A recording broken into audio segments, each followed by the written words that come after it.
Guaíba 300 por hora. Apresentação: Gutierre Sanches.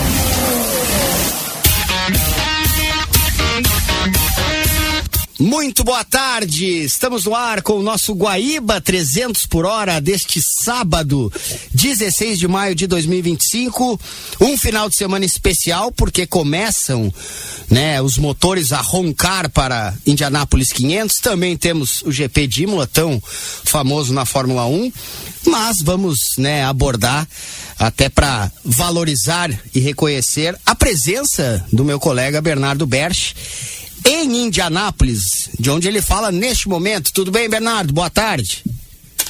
Boa tarde, Gutierre, boa tarde aos ouvintes. Pois é, estamos aqui eles mesmos dizem, a capital mundial do automobilismo. Se é que, eu acho que tá valendo, é a corrida mais tradicional do mundo.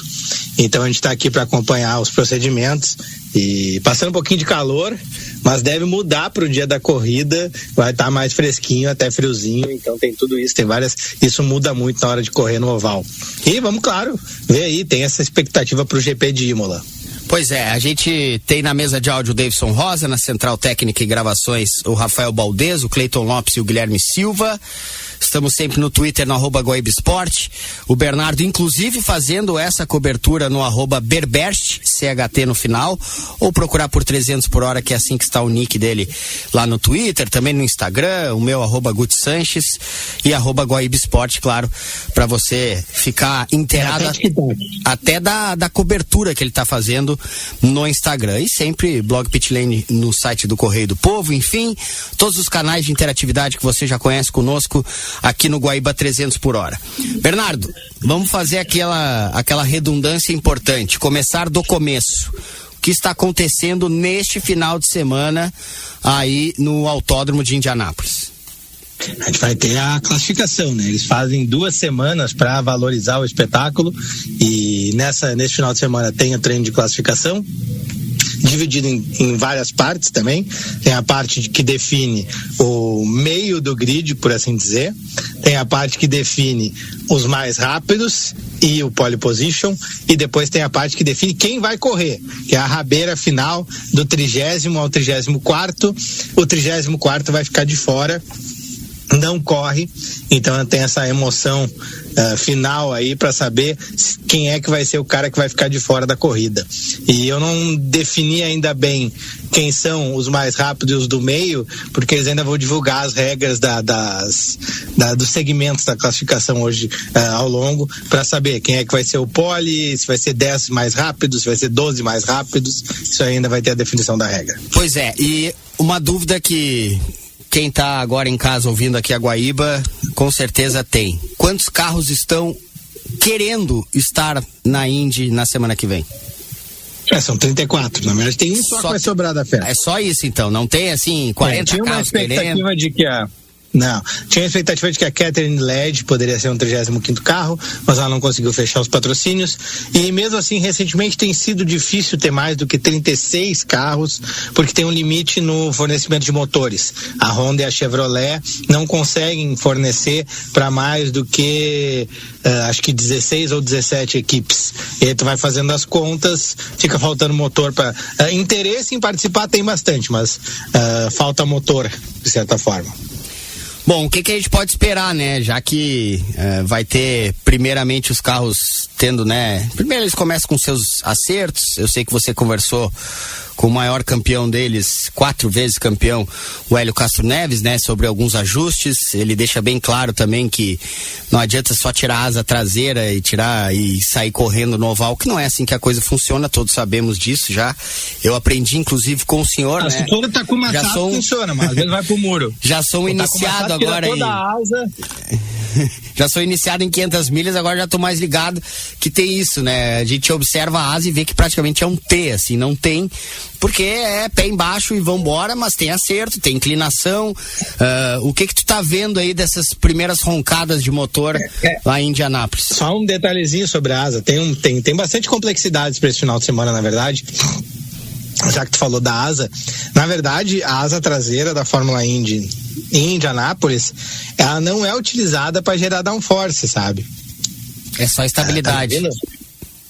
porque eu mexi no menu aqui, né? Não, mas estamos te ouvindo. O mundo remoto é incrível.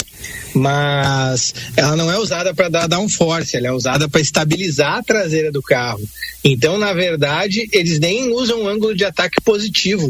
Ela é ao contrário. Vai ver, ela começa reta, que é meio que zero de downforce. E baixa um pouquinho e ela trás. vai abaixando, vai dando lift, na verdade. Ela vai quase abaixando para trás, que é fazendo o efeito contrário, na verdade, da estabilização do carro. Então é bem interessante ver o ângulo que eles usam. E agora, dentro disso, a classificação. Pois é.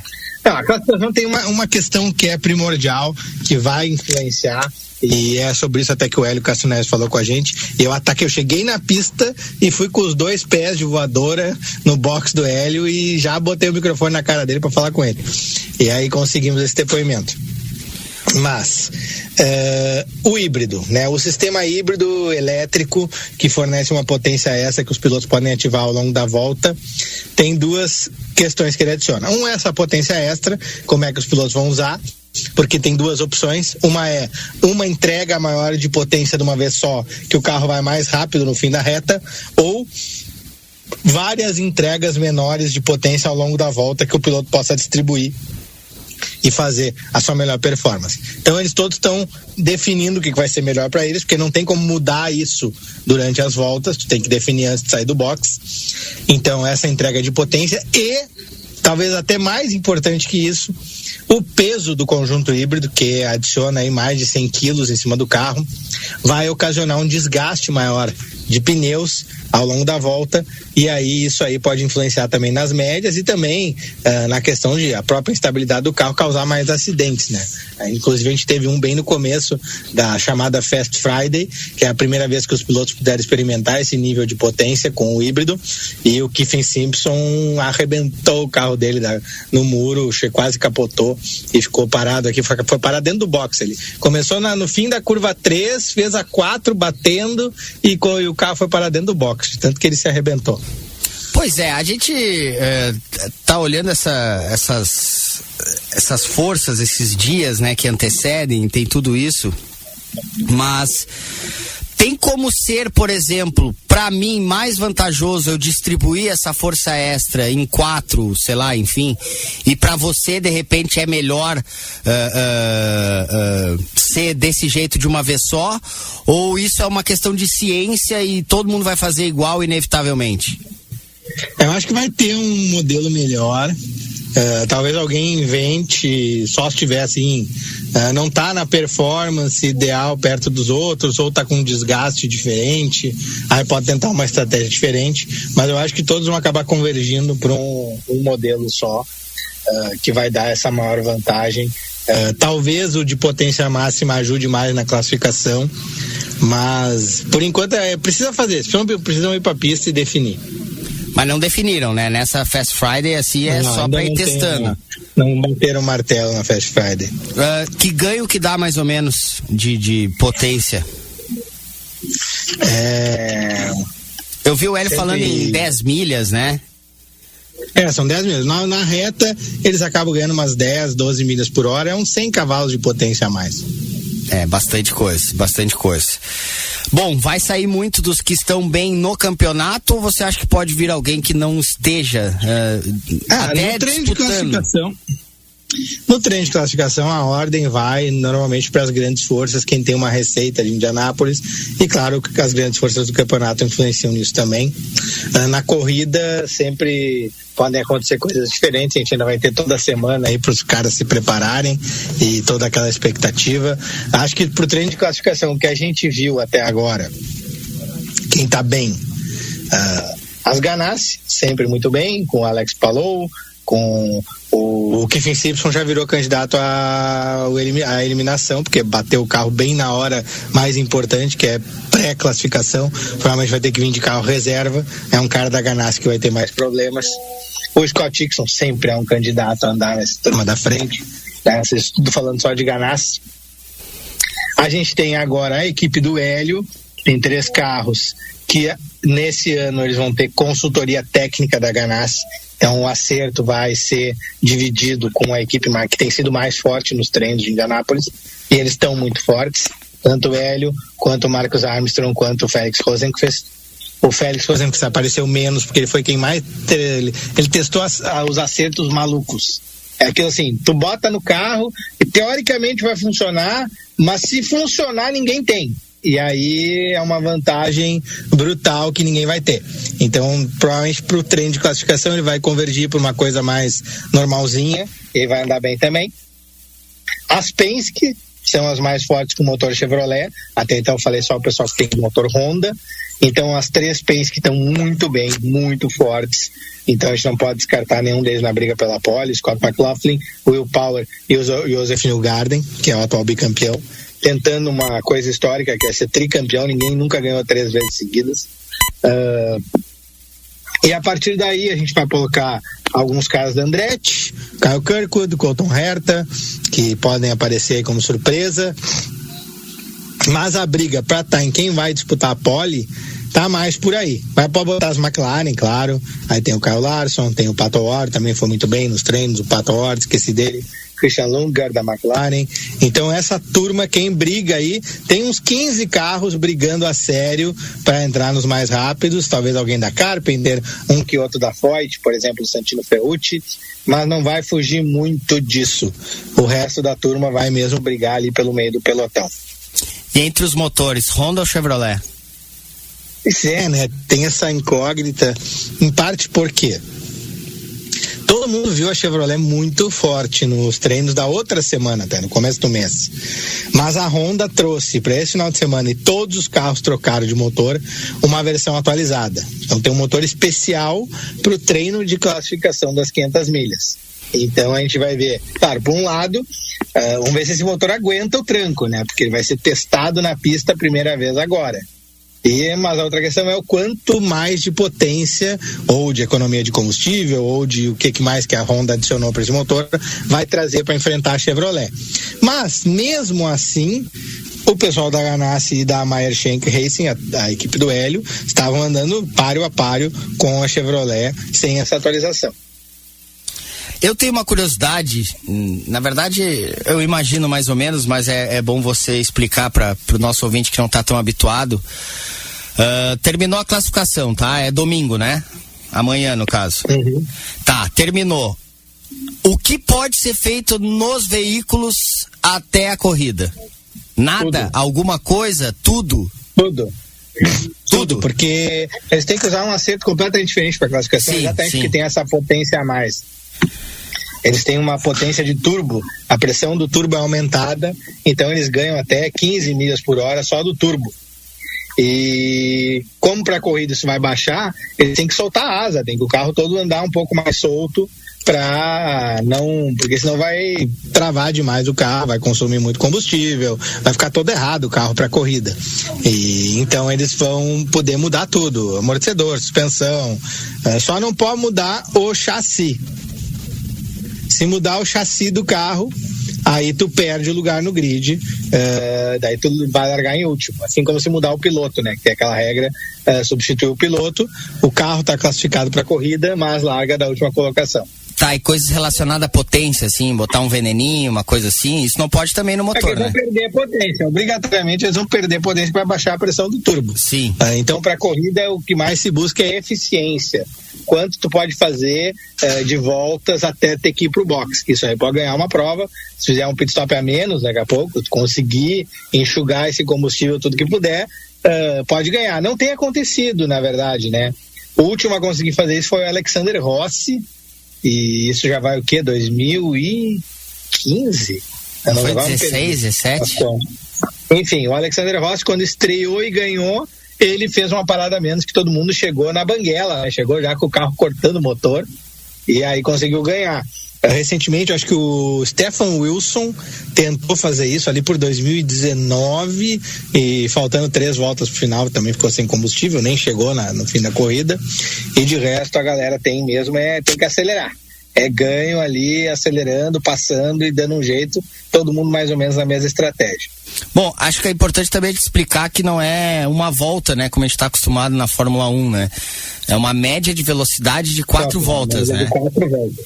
As 4 voltas, média as 4 voltas e aí tu tem a posição do piloto, né? Quem tiver a melhor média de 4 voltas vai largar na frente. Claro, como é física... Não, como é física, acaba sendo tempo, mas a aferição mesmo é a velocidade, né? Sim, eles fazem em média de milhas por hora. A tendência recente tem sido assim, uma primeira volta mais rápida e aí vai baixando gradualmente até a última volta um pouco mais lenta e se tem a média. Às vezes alguém consegue um acerto meio esquisito que a primeira volta não é tão rápida e aí faz 2 voltas ali no meio melhores e a média fica boa, mas normalmente não é o que tem acontecido. Tem que ver se não vai mudar, né? Isso com o híbrido, com esse peso a mais que eles vão ter, pode ser que valorize um acerto menos ortodoxo, em que a média seja priorizada a melhor volta principal. A gente vai ter que ver também isso com os carros na pista. Quer botar a impressão do Hélio sobre essa questão dos pneus, nós temos híbrido e tudo mais? Você tem 3 respostas dele, né? 3 papos com ele, né?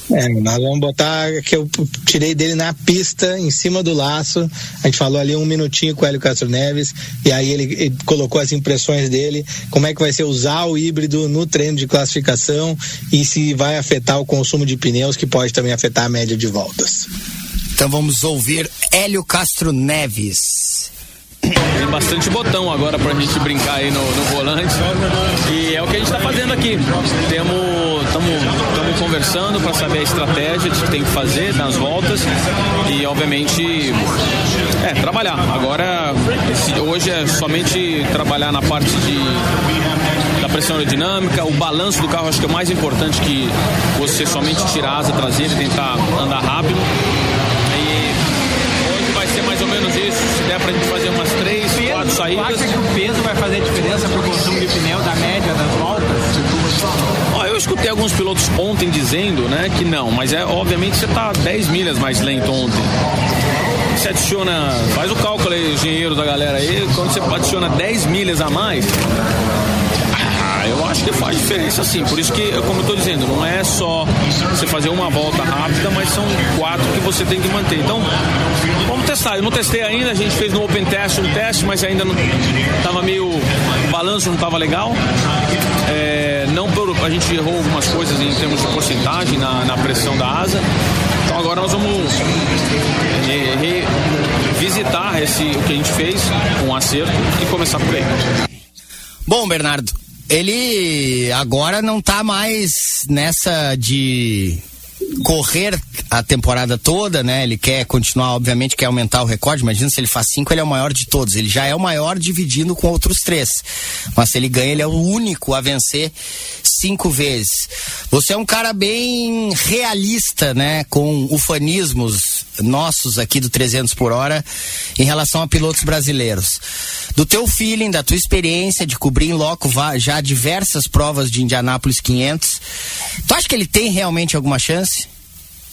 Sempre tem, não dá para descartar o Hélio nunca.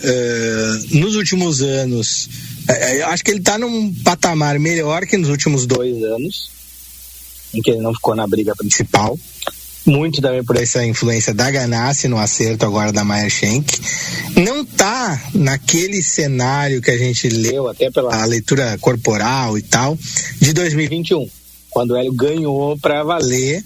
Ali a leitura que conseguia fazer nos bastidores é de que realmente ele tá muito rápido e muito confiante. Ele podia fazer o que ele queria com o carro. A gente está no momento num patamar que tá na briga. Tá procurando aquele detalhe a mais que possa dar o carro que ele tinha em 21. Ele tem uma vantagem que eu, inclusive, questionava nos anos anteriores, que a Meyer Shank seguia usando um carro velho, por assim dizer, um chassi antigo no Hélio, no carro do Hélio. Em 21 funcionou, mas desde então esse chassi foi batido, os outros eles continuaram usando. Esse ano o carro do Hélio é 0, um chassi novo, sem reforma nenhuma, um carro feito para andar as 500 milhas com esse acerto novo da Ganassi. Então, acho que isso é importante. Às vezes é mais difícil acertar tudo no primeiro ano do carro, mas eu acho que dá um patamar de potencial muito maior para esse carro, porque o chassi velho vai acontecendo aquilo, né? Principalmente em oval, em pista de alta, começa a dobrar, ele começa a ficar sem a mesma rigidez torsional e aí não dá mais o mesmo feeling pro piloto, não responde mais às mudanças de acerto como o chassi novo responde, etc e tal. A vantagem do chassi velho é só que tu já sabe o potencial máximo dele, tu já tem os caminhos dele, tu não precisa experimentar muita coisa. Ele tem alguma questão assim que ele chegou a comentar contigo, não sei se a gente pode rodar para o nosso ouvinte, porque ele comentou também estoque e outras questões que você fez aí. Não, é legal a gente botar isso. Vamos lá, essa claro. Questão da estoque. 4 vezes campeão. É muito engraçado, até fiz uma matéria especial do Correio do Povo nesse final de semana sobre como é interminável o Hélio Castro Neves aos 50 anos e com 25 anos de Fórmula Indy, e com tudo isso no currículo ele resolveu ser novato na Stock Car brasileira. Ele fala em fechar um ciclo da carreira dele, porque começou tudo no automobilismo nacional, e a família dele também tinha muito isso da Stock Car. Então, ele disse que não é, claro que não é fim de carreira, mas é um ciclo no sentido de chegar finalmente no automobilismo brasileiro, e ele estreou em Interlagos fazendo ponto, etc e tal, e aí ele comenta um pouco como é que é essa experiência nova com a Stock Car. Bom, vamos lá por etapas aqui. Se o Tetra recente, não entendi essa primeira pergunta, se o Tetra, quer saber se o Tetra recente. Vamos começar pela Stock Car, a razão de ter decidido correr na Stock Car não somente voltar às corridas, a correr nas pistas brasileiras, mas também fechar um ciclo, né? Vamos dizer assim. A gente começou a paixão começou pela Stock Car. Eu acho que o mais certo é terminar também essa paixão um dia aí correndo pela Stock Car. Depois de eu fazer tanta história aqui nas pistas fora do país. Então, acho que o momento é certo, minha família está aí, meus amigos, e seria legal ter todo mundo também. E o mais importante é bater roda com os meus amigos, colegas de trabalho, né? Pessoal que eu corri junto, admirei também, e também são talentosos como no mesmo nível do meu nível, e as equipes também são muito talentosas. Então seria legal novamente estar disputando com eles na categoria deles. Então vou para a parte 2. Bom, tá aí. Eu acho ele, assim, não sei, a gente já conversou um pouco sobre isso, eu acho ele um dos maiores pilotos da história do automobilismo brasileiro. É claro que os caras de Fórmula 1 têm seus pesos, mas pela longevidade, por ter ganhado Dança das Estrelas, não, mentira, isso eu tô brincando. Essa parte não precisa. Mas ele... é popstar mesmo por causa disso. Ele é popstar, claro, o Homem-Aranha e tudo mais, mas assim, tu coloca ele entre os principais, né? Com certeza, eu acho muito difícil, inclusive. Quer dizer, não acho tão difícil. O Barrichello é o quarto maior de todos os tempos, pelo que ele fez, mas não é tão fácil tu organizar um ranking que tem o Barrichello, o Gil de Ferran, o Felipe Massa e o Hélio Castro Neves. Pega esses 4, são mais ou menos a mesma geração, inclusive, o Hélio um pouco mais novo só, que o Barrichello, eu acho que era a mesma geração do Massa, na verdade. E aí tu pega todos esses caras e... Não, o Massa é mais novo, me enganei. Mas ele é parelho. Existem 3 gerações aí que tem um certo, né? Uma sobrepõe a outra, mas tu pega os 4, é muito difícil organizar. O Barrichello por tudo que fez na Fórmula 1, o Massa pelo que fez ao longo de um período X na Fórmula 1, de 2 anos ali, mais ou menos. O Gil de Ferran pelo que ele fez na Indy, né? Com campeonatos, venceu também 500 milhas, um cara que sempre foi um grande preparador de carros, depois foi chefe de equipe na Fórmula 1, chefe de equipe na Fórmula Indy, como figura, então para o automobilismo é um cara muito importante. E aí o Hélio, que tem as vitórias mais importantes, né? Ganhou 500 milhas de Indianápolis, ganhou um monte de corrida na Fórmula Indy, de misto, de oval, ganhou 24 horas de Daytona 3 vezes, ganhou o campeonato de endurance norte-americano, um piloto versátil, um piloto que corre de tudo, estreou na NASCAR, muito competitivo esse ano, agora está fazendo a Stock Car. Então, um cara que não tem, um grande mérito do Hélio, é um cara que não tem medo de novidade. Ele foi correr com um carro da Indy todo diferente e ganhou, né, com o Aeroscreen que ele ainda não tinha usado. E aí vai correr de NASCAR, andou entre os primeiros lá, andou no meio do pelotão, ultrapassou um monte de gente, vai para Stock Car. Então, um cara que realmente enfrenta o desafio e consegue se adaptar muito bem a essas coisas diferentes. Agora, só pra curiosidade do nosso ouvinte aqui do 300 por hora, o chefe da McLaren, um dos chefes da McLaren, se o Larson não conseguir correr, ele tá pronto, é isso? Não, é o chefe, o Tony Kanaan é o chefão da McLaren. Ele foi promovido 50 anos também, geral, né? E aos 50 anos andou na quinta-feira, que ele tinha que fazer um treino especial que não é para novatos, mas é também para veteranos que não correm faz tempo. E aí o Tony fez com facilidade, passou nesse programa, o refresher. Passou por esses testes todos, tá apto para correr. Só que, claro, se ele correr, ele não vai ter quase nenhuma experiência de pista. Fora essa, vai ter que se virar nos 30 e largar de último na ocasião do Kyle Larson não conseguir largar. Por quê? Porque pode chover, e se chover de manhã ou essa coisa começar, vai ser atrasada a largada. E esse ano o Kyle Larson prometeu que, se não for no horário normal, ele deve priorizar a NASCAR e ir para Charlotte, onde tem a corrida de NASCAR, porque senão ele pode ficar fora da briga pelo campeonato, que ele está muito bem lá. Então tem uma possibilidade, é pequena ainda, eu acho, menos de 10% de chance do Tony Kanaan correr essa prova, mas é bastante improvável. Vai ser muito engraçado ele correr como chefe da equipe também. E assim, né, já pensou se dá uma loucura se ele ganha, porque a McLaren não é ruim, né, cara? Já pensou um dos carros candidatos. Se ele ganha sem ninguém esperar, sendo chefe, sendo de surpresa, sem treino, sem nada. Claro, a gente tá brincando, tá exagerando, óbvio, mas eu acho que é por aí. Bernardo, no segundo bloco tu vai falar mais ainda, óbvio, de 500 milhas, talvez até conversando com o pessoal por aí e tal, mas tem o GP de Imola, né? A gente não mente aqui pro nosso ouvinte. Esse bloco é gravado do programa, mas foi ontem, na sexta-feira, então, né, não estamos longe. Tivemos treinos livres de Imola. Ninguém aqui vai fazer previsão e cravar, mas segue a McLaren, né, favorita, ou tu não acha?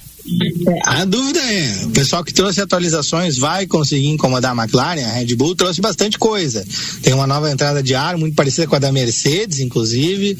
Eles já tinham um assoalho novo, teoricamente essa entrada de ar foi feita para funcionar melhor com esse assoalho que eles estrearam na corrida anterior, então tem que ver o que isso vai trazer para o Verstappen poder enfrentar as McLaren. Não mostrou muita coisa na sexta-feira, mostrou um cenário parecido. Eu fico surpreso. A Mercedes só vai trazer atualizações a sério para Barcelona. Então, a ver.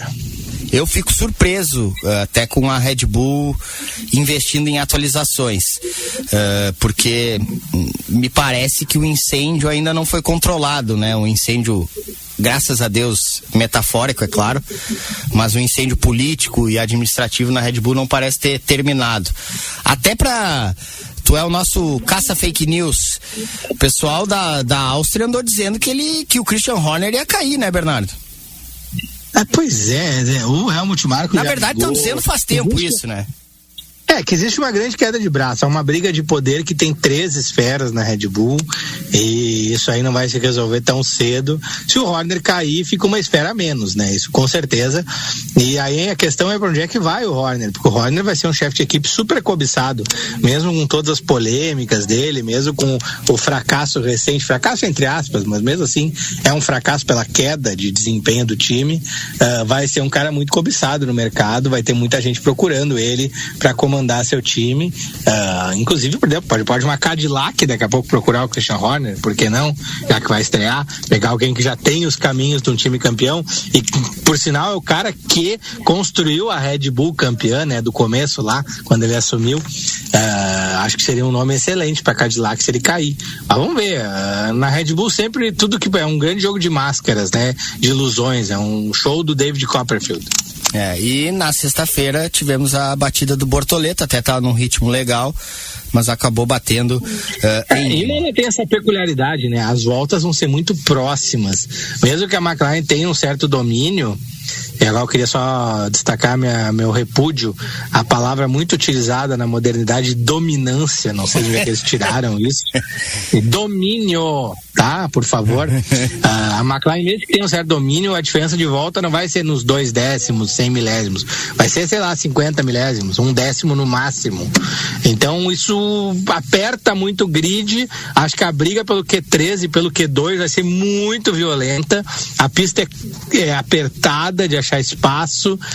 Vai ser interessante assim, a gente ver o que vai acontecer. E na corrida mesmo a diferença de volta vai ser mínima. Qualquer erro é importante em Imola, e é uma pista que castiga o erro, né? O Bortoleto teve um erro mínimo, teve que corrigir uma saída de traseira e foi pro muro. Bom, vamos fazer o seguinte então, vamos pro nosso intervalo. Na volta o Bernardo traz mais informações direto de Indianápolis, mas claro que a gente segue por aqui com o Guaíba 300 por hora. Estamos de volta com o Guaíba 300 por hora, aqui neste sábado 16 de maio de 2025. Estamos com o Bernardo Becha acompanhando o final de semana de classificações para Indianápolis 500, e ele traz agora mais informações direto dos Estados Unidos. Fala, Bernardo.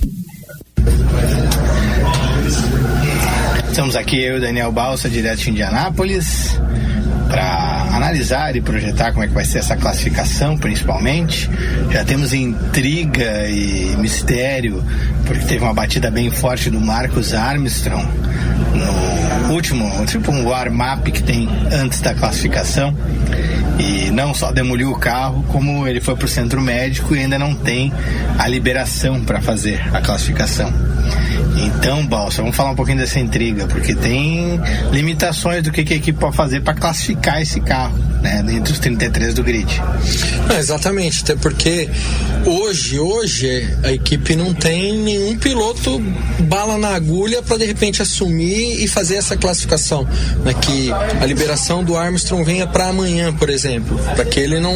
Que amanhã tem o Bump Day. Tem o Bump Day, exatamente. Então, que venha essa liberação para que ele também não precise passar pelo drama do Bump Day, precisa de um piloto para classificar. Hoje, de bate-pronto, qual que é o nome que vem à cabeça? Vem o nome do Tony Kanaan, que fez o refresh para eventualmente ser o reserva do Kyle Larson, mas aí seria um conflito de interesse muito grande, o chefe da equipe Chevrolet andando com um motor Honda. Então... tem limitações, exatamente. O motor é limitação, correr o risco de um carro de outra equipe derrubar um carro da McLaren do grid, exatamente. Ou mesmo tirar uma posição de um carro da McLaren, ou tirar mesmo que não tirar uma posição, porque se o Armstrong volta depois larga de último. Sim. Mas pode botar no Fast 12 o carro da Meyer Shank e tirar um McLaren no Fast 12. Então ia ser uma negociação bem difícil. Mas tem uma alternativa, por exemplo, tem o Romain Grosjean. Esse poderia andar, tá contratado pela Prema como terceiro piloto, é Chevrolet, mas também teria que levar uma negociação.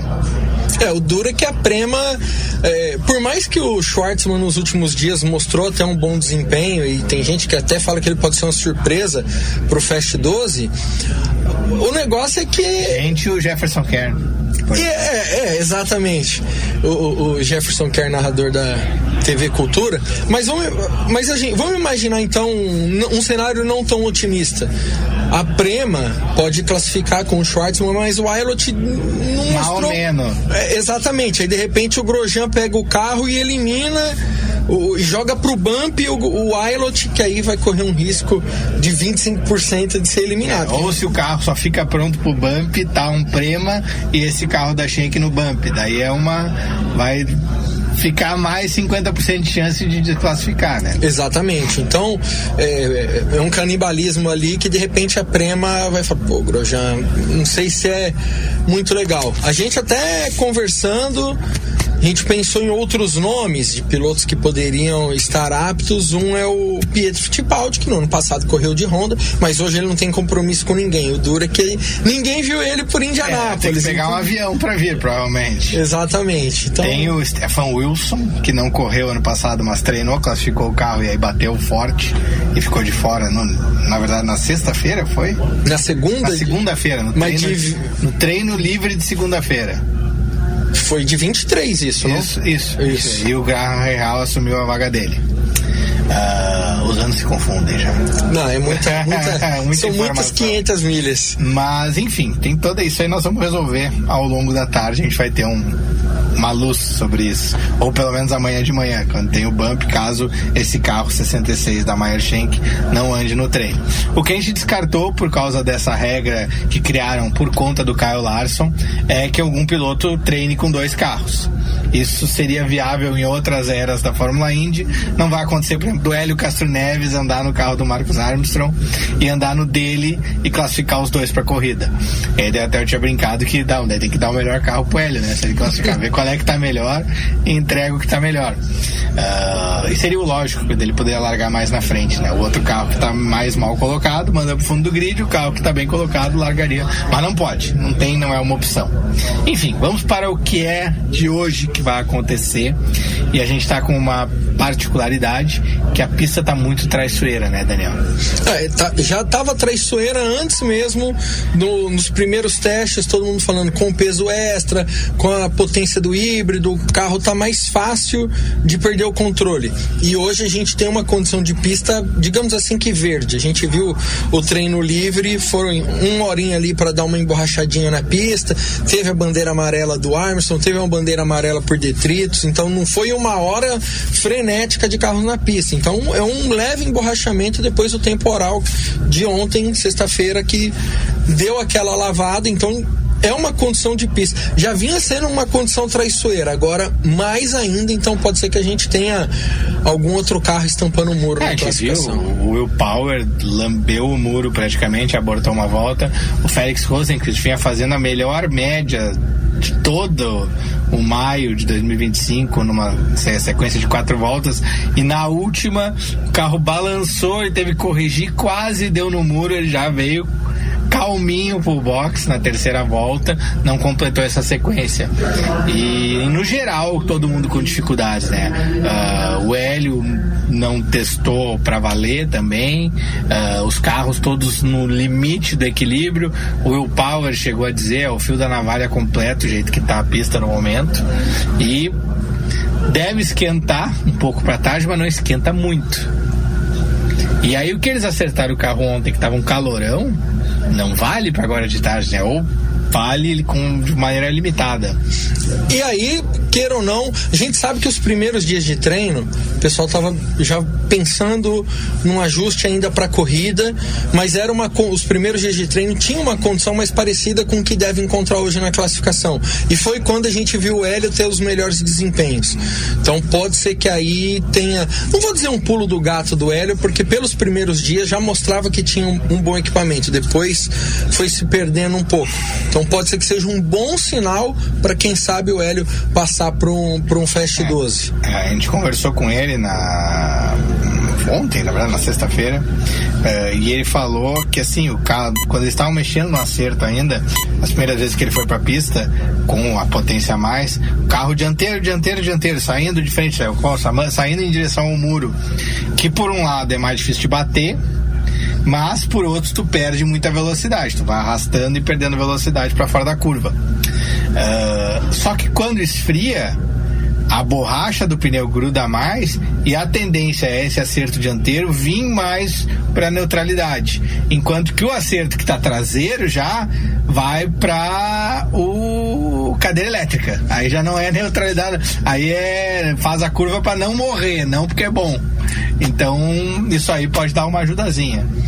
Sem dúvida. Se o Hélio, ninguém é melhor que o Hélio para explicar essa condição, né? Então, realmente é um bom sinal para ele. Eu acho que nos últimos 2 dias a gente viu um embaralhamento maior. A gente viu o Conor Daly sendo, digamos, pessoa fixa ali entre os primeiros. A gente viu o Pato surgir nesses últimos dias. Não deu para ver o Sato de novo, né? Com esse... ele ainda não achou o pontinho que ele tava com o outro carro, que ele tava muito rápido, com pouca asa. Exatamente. Então pode ser que não para classificação, mas até a corrida alguma coisa o Sato é capaz de encontrar. Então a tendência é a gente ver uma classificação com um cenário parecido com o que a gente viu nos primeiros dias. O que, de certa forma, não vai mudar muito a Penske e Ganassi como as principais ordens de força aí. Então é bom a gente... a gente tem umas 6 vagas ali do Fast 12, ou até umas 8 vagas que estão mais ou menos, os favoritos são óbvios. Sim. Se ninguém bater, se ninguém tiver problema mecânico, é aquilo ali, as 3 Penske, o Dixon, o Palou, e aí como é que a gente começa a ver daí? Eu não sei se o Simpson veio porque bateu, vai ter que andar com um carro que ele ainda não andou, mas a gente tem pelo menos 2 Shen que deveriam habitar essa região, e aí começa mais especulatório. Acho que uma McLaren ou 2 devem vir, e aí o resto é aquela briga. Vamos ver quem é que vai poder entrar nessa turma da frente. Aí a gente acaba olhando um pouco o sorteio. Marcos Ericsson sendo o primeiro, acho que como o Andretti não firmou o pé ainda, a gente... o Ericsson não andou bem em momento algum. Exato. Andretti, como toda, assim, meio que escorregando também nesse mês de maio, então pode ser que de repente... Só o Kirkwood foi um pouquinho melhor, né? Então pode ser que ali pela ordem de sorteio isso possa favorecer, ou também possa prejudicar, porque a pista também tá bem verde. Pode ser que a gente veja uma queda de tempo na segunda tentativa dos pilotos também. Então é muita coisa. Mas aí também é vantagem do seu primeiro ou segundo, porque ainda te dá tempo de, quando começar a segunda rodada, tu tem até tempo de escolher ali o que tu vai fazer. Quem é o 34º, o 25º, não tem muito o que escolher, vai andar de novo quando puder. Exato. Então eu colocaria antes desse treino livre, eu acho que o Armstrong seria um cara para estar nesse Fast 12, mas a gente vai ser complicado. Eu ia ser o 9º a entrar na pista, né? O sorteio não favoreceu muito ele, acho que nos últimos anos não tem tá na meiuca ali, 20º, não é o muito ruim, mas também não é bom. E esse 20º tá perseguindo ele largou em 20º em 23, largou em 20º em 24, 20º no sorteio, que pare por aí, agora né? Quebra, vamos ver se a gente consegue atravessar essa onda aí de 20º lugar.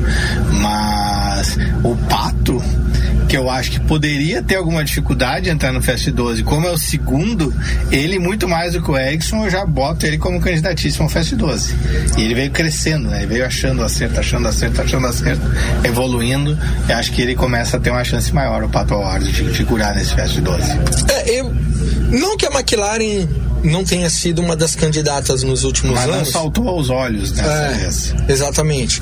Mas a gente sempre viu o Pato, ele especificamente, crescendo ao longo dos dias nos últimos anos também.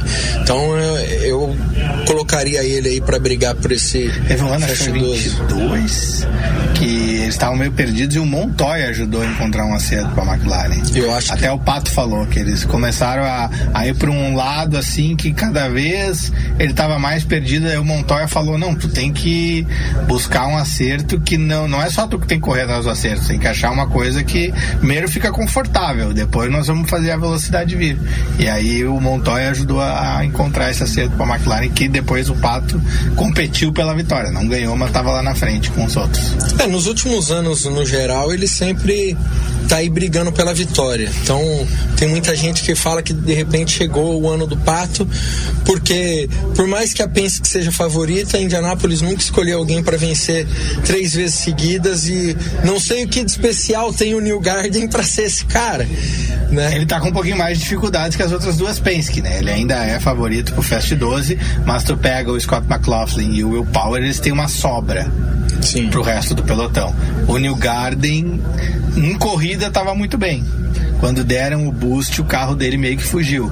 O Tim Cindric até falou numa entrevista aqui que eles fizeram um acerto muito arriscado na primeira vez que ele saiu para a pista, na sexta-feira, mas depois, mesmo eles voltando para um acerto parecido com o do McLaughlin, o carro dele não veio para a mesma curva nem de telemetria, assim, para ele poder encontrar o desempenho que os outros dois carros têm. E aí já pode ser será que pode ser um sinal de que não vem essa terceira? Ainda é muito cedo pra gente falar, mas... Quem é que tá encrencado? Encrencado? É que a gente já pode ver, assim, que vai sofrer um pouquinho. Olha, eu acho que o Abel... Eu não vou citar Dale Coyne, porque na hora do vamos ver, o VK é muito mais piloto que ele. E a Dale Coyne costuma encontrar alguma coisa, né? Exato. Pelo menos um carro ele sempre encontra algo bom ali. Exato. Então, eu acho que o Abel tá encrencado, o Aylot tá encrencado. E por conta desses dois, a Rahal não tá tão encrencada assim. Mas o Graham não tá fazendo favor nenhum pra ele mesmo, né? Exatamente. Então, é um cara que não deve estar dormindo à noite, porque ele seria o terceiro ano no bump consecutivo. Então, tem uns que querem vencer a terceira seguida, tem uns que querem evitar o bump 3 vezes seguidas. Exatamente. Então, tem esse ar de dramaticidade. É incrível, né? Que a Rahal, eles estavam com alguma dificuldade de acerto de pista mista. Eles encontraram uma receita, mas nos ovais, como tem sido difícil a vida, né? Desde o Sato, quando o Sato ganhou, eles não tiveram uma estabilidade para andar em Indianápolis, né? E aí, eu digo estabilidade nos dois sentidos: estabilidade de ter um acerto e estabilidade do carro desequilibrado, né? Até 2021 o Graham disputou ali com o Hélio até a roda soltar depois do trabalho ruim nos pits. Mas realmente, né, de 22 para cá, uma lástima. E a montanha-russa, às vezes tem um carro que funciona, aí o outro não funciona. Teve o ano que o próprio carro da equipe bombou um ao outro. Exatamente. E segue essa novela aí da Rahal. Exatamente. Até não é Rahal mais, mas eu tô curioso para ver o Lundgren, primeiro oval dele fora da Rahal. Então, digamos que ele tava com dificuldade, mas ontem no finalzinho ele achou um acerto e fez uma volta boa, né? Ele subiu lá pra cima. Voltando pra gente encaminhar aí, já estamos mais pro fim da conversa, falar um pouquinho mais do Hélio. Ontem a gente viu que assim, a velocidade bruta do carro veio. Ele fez uma volta em 230 milhas, que seria uma volta competitiva pro dia de ontem. Mas na sequência da volta, ele tá tendo uma perda de performance maior que os outros dois carros da Meyer Shank. Como é que a gente pode atribuir isso? É realmente complicado. Eu acho que pode ser um pouco a questão que o próprio Hélio já falou, que o habitual dele não tinha o híbrido, então muda um pouco a questão do equilíbrio do carro. É uma coisa que ele tem falado muito, né? O equilíbrio do carro. Então ainda tem questões nesse ponto para ele acertar. Será que tem a ver com o acionamento do híbrido? Porque tem gente que está escolhendo chegar na última volta com a reserva, e tem gente que está escolhendo usar tudo que tem nas 3 primeiras e deixar a última volta tipo, o pneu não vai mais segurar, então vou cortar um pouco o motor. Pode ter a ver com isso? Ele tem que achar dosar melhor o que ele está usando de potência desse híbrido? Não, isso é um ponto sem dúvida. Tem muita gente que fala, o híbrido não faz tanta diferença, né? O próprio Hélio mencionou que dá uma diferença em torno de 1 km por hora o acionamento do híbrido. Aí vão falar, não é muita coisa. Para um circuito oval, para altas velocidades, quando isso aí... 4 voltas, numa volta, quando é 4 voltas, são 4 milhas por hora. Exatamente, então faz uma diferença. Então, saber o momento certo para acionar esse sistema híbrido, ou quando, ou de que forma, ou se vai usar tudo no começo, ou se deixa um pouco pro final, eu acho que é algo que de repente o Hélio pode ter passado essa noite estudando aí com o pessoal da equipe para, quem sabe, avançar esse Fast 12. E a receita, será que vai ser andar mais de uma vez nesse Qualify, ou tem que garantir com a volta que tem na primeira tentativa? Eu acho que ele vai vir para tentar garantir uma coisa na primeira tentativa. Mas vai ser mais conservador ou tu vai com tudo na primeira? Eu acho que assim, o treino... Uma coisa é tu firmar uma volta, que isso aqui que eu tenho me dá isso. Se eu arriscar esse dedo a mais, pode ser que eu ganhe umas 3 posições. E aí, como é que tu faz? Eu acho, Bernardo, que isso vai passar muito pelos primeiros carros que forem à pista, né? Pra ver o quanto traiçoeira a pista tá e também qual que é o prognóstico de assim, não, peraí, se eu voltar pra fila depois, eu acho que eu vou ter uma condição melhor. Então, acho que isso passa, essa é a avaliação do Hélio nesse momento, a questão de onde acionar o híbrido e a questão do que fazer nessa primeira tentativa. Eu acho que na hora que ele receber a liberação para ir para a pista, é ali que ele vai ter a certeza disso. Ah, certo. Vamos acelerar então. Bora acelerar. Obrigado, Daniel. Seguimos aí a 300 por hora. Tá aí, muito legal, Bernardo Berchi, direto dos Estados Unidos. E agora amanhã, domingo, Bernardo, aí o bicho vai pegar mesmo, é isso?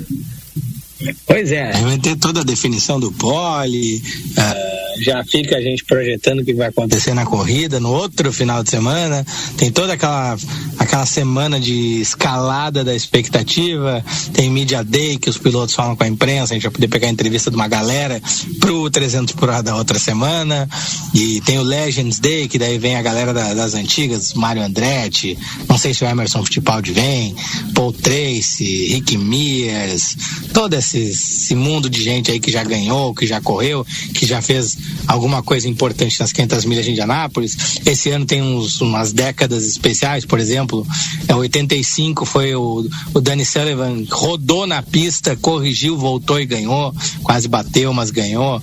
Então deve estar o Danny Sullivan por aí. Então, enfim, vamos acompanhando tudo que vai acontecer direto aqui em Indianápolis. Só uma dúvida, vou perguntar no ar mesmo, mas tu fica pra corrida, né? A semana toda até o outro final de semana. Estaremos aí pra ver a vitória do Hélio Cassinelli, 50 ou 50. Porque daí a gente ia xingar, né? O que vai fazer na classificação e vai voltar no meio da semana. Mas então é isso, Bernardo. A gente vai ficando por aqui. Semana que vem, obviamente, toda a cobertura das 500 milhas. Falar, claro, como ficou a classificação, mas também, né, projetar a corrida. Grande abraço. Abraço. Guaíba 300 por hora vai ficando por aqui neste sábado, 17 de maio de 2025. A gente agradece a audiência de todo mundo. Na sequência vem o Guaíba Revista. Depois tem Esperando o Futebol para o jogo do Grêmio contra o São Paulo. Um grande abraço a todos. Tchau.